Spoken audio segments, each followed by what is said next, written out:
새 테마 글꼴 만들기. 프레젠테이션에서 사용할 글꼴은 주장하는 내용, 대상, 상황에 맞게 선택해야 합니다.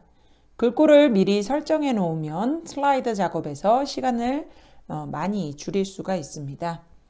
테마 글꼴에서 글꼴을 미리 설정해 보도록 하겠습니다.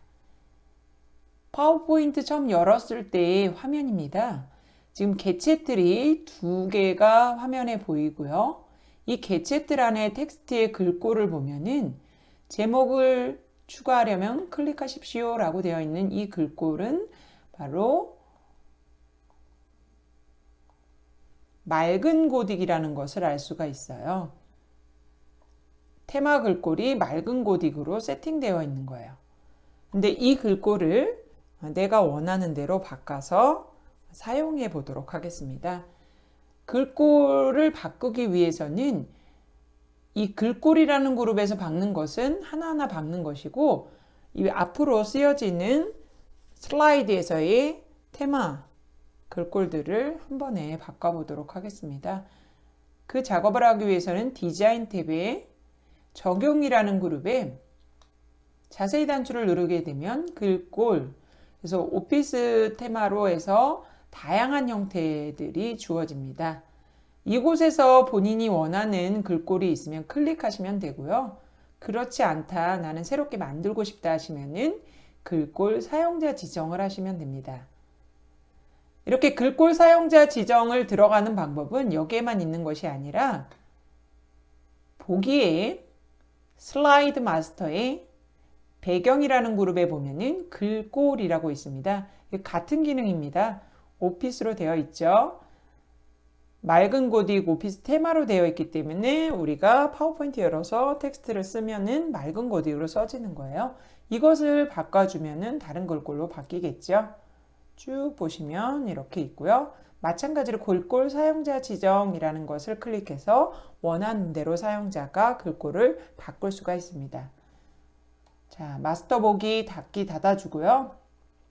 디자인 탭에 적용이라는 그룹에 자세히 눌러서 글꼴 사용자 지정 한번 해보도록 하겠습니다. 클릭하게 되면은 새 테마 글꼴 만들기라는 대화 상자가 열리고요. 여기에서는 영어 글꼴과 한글 글꼴을 여러분들이 세팅하실 수가 있습니다. 제목 본문을 구분할 수가 있어요. 뭐 예를 들어서 제목은 조금 같은 글꼴이라도 두껍게 하고 본문은 조금 얇게 하겠다. 이런 식으로 구분해 줄 수가 있고요.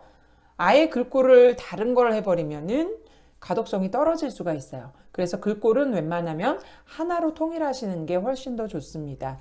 글꼴의 크기라든지 이 폭이라든지 이런 것들이 다를 수가 있기 때문에 웬만하면은 글꼴은 한 가지로 통일해 주시는 것이 좋습니다. 자, 여기에서는 나눔 발음 고딕이라는 글꼴로 한번 세팅을 해보도록 하겠습니다. 이 나눔 발음 고딕으로 영어 글꼴의 제목 글꼴을 바꾸게 되면 보기 부분에서 어떠한 형태로 적용되는지 확인하실 수가 있습니다. 본문 부분도 바꿔보고요. 한글 글꼴의 제목과 본문도 다 나눔 발음 고딕으로 바꿔주도록 하겠습니다.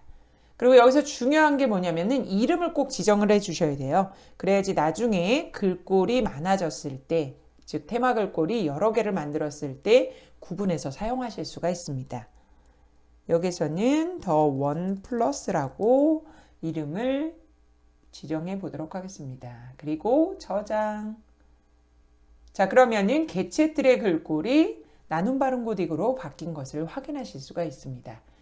그리고 이 글꼴이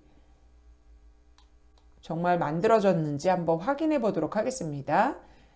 글꼴을 눌렀을 때 사용자 지정 항목이 앞에서는 없었었는데 만들고 나면은 이 항목이 생겨요. 그러면서 이 테마 글꼴의 이름이 더 원 플러스고 제목이 나눔 발음 고딕, 그 다음에 본문이 나눔 발음 고딕이라는 것을 확인하실 수가 있습니다. 그래서 이 개체틀의 텍스트를 쓰면은 나눔 발음 고딕으로 써지는 것을 볼 수가 있습니다. 그리고 또 하나 확인하실 게 홈 탭에 들어가서 글꼴이라는 그룹에 글꼴을 보시게 되면은 테마 글꼴 부분이 처음에 열었을 때, 파워포인트를 처음 열었을 때는 맑은 고딕이었어요. 그런데 지금은 나눔 발음 고딕으로 바뀌었죠. 이거의 구분은 어떻게 하냐면 지금은 하나이기 때문에 구분하기 좀 어렵죠. 그런데 이 맨 위에 있는 거는 영어 글꼴의 제목, 그 다음은 영어 글꼴의 본문, 아래쪽은 한글 글꼴의 제목, 그 다음에 그 아래쪽, 맨 아래쪽에는 한글 글꼴의 본문이 되겠습니다. 그래서 이 부분도 변형된다라는 것을 확인하실 수가 있습니다. 이런 식으로 여러분들이 글꼴을 내가 어떤 주장하는 그 내용에 따라서 또 대상에 따라서 상황에 따라서 맞게 변경해서 쓰시면 훨씬 더 내용을 그 내용스럽게 전달하실 수가 있습니다. 그리고 이렇게 테마 글꼴을 세팅하게 되면은 삽입에 텍스트 상자를 이용해서 텍스트를 쓸 때도 마찬가지로 테마 글꼴이 적용이 됩니다. 입력하시면은 맑은 고딕이 아닌 나눔 발음 고딕으로 써진다라는 것을 확인하실 수가 있습니다. 그런데 여기에서 이 나눔 발음 고딕으로 써진 텍스트 상자의 글꼴을 내가 임의로 다른 글꼴로 바꾸게 되면은 이런 식으로 다른 글꼴로 바꾸게 되면은 테마 글꼴을 변형해도 개체 틀에 있는 글꼴들은 바뀌지만 텍스트 상자로 쓴 글꼴들을 임의로 바꾼 것에 대해서는 바뀌지 않는다라는 거. 그걸 조금 참고해 두시면 도움이 될 것 같습니다. 자, 이런 식으로 여러분들이 테마 글꼴을 세팅해서 한번 활용해 보시기 바랍니다.